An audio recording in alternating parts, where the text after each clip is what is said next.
વડોદરા મહાનગરપાલિકાના પાપે ગૃહમંત્રી હર્ષ સંઘવીને ગરબા રમવાનું આમંત્રણ. મહિલાઓનું કહેવું છે, હર્ષભાઈ પાણી ઉતરે તો ગરબા રમીએ ને. ગરબો તો એવો છે કે અંબા આવો તો રમીએ, પણ પાણી ઉતરીએ તો ગરબા રમીએ એવી સ્થિતિ છે. મહિલાઓના મતે હર્ષભાઈ આ પાણી ઉતરે તો 5 મિનિટ ગરબા રમાય, 5 વાગ્યા સુધી નહીં 5 મિનિટ ગરબા રમાય એવી તો વ્યવસ્થા કરી આપો. વડોદરાની ઓળખ હવે ગરબા માટે જ નહીં પણ જળબંબાકાર માટે પણ છે. મારે તો એક જ વાત કહ્યું છે કે ન્યૂઝમાં અને સોશિયલ મીડિયા પર હર્ષ સર જે સંઘવી આપણે ગૃહમંત્રી છે એમણે એવું કહ્યું છે કે આ વખત ખુશ ખબર છે, 12 વાગ્યા પછી પણ બધી લેડીઝ રમી શકશે. પણ અમારે તો 8 વાગ્યાના જ ઠેકાણા નથી. 8 વાગે આવીશું તો પાણીમાં ગરબા રમીશું, તો 12 વાગ્યાનો તો વિચાર જ નહીં કરવાનો ને સર.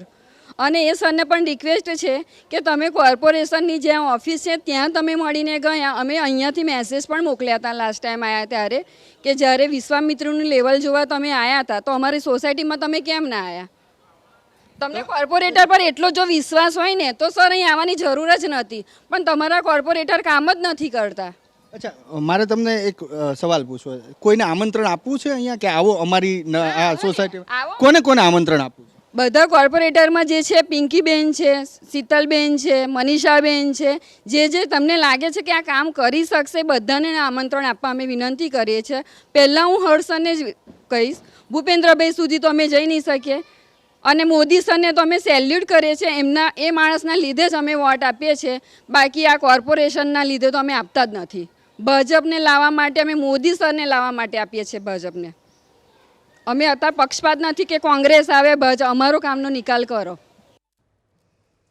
તો ખરેખર સ્થાનિક સ્વરાજ્યની ચૂંટણીમાં આ વખતે ધોવાઈ ના જાય બધા જ કોર્પોરેટરો તો જ નવાય.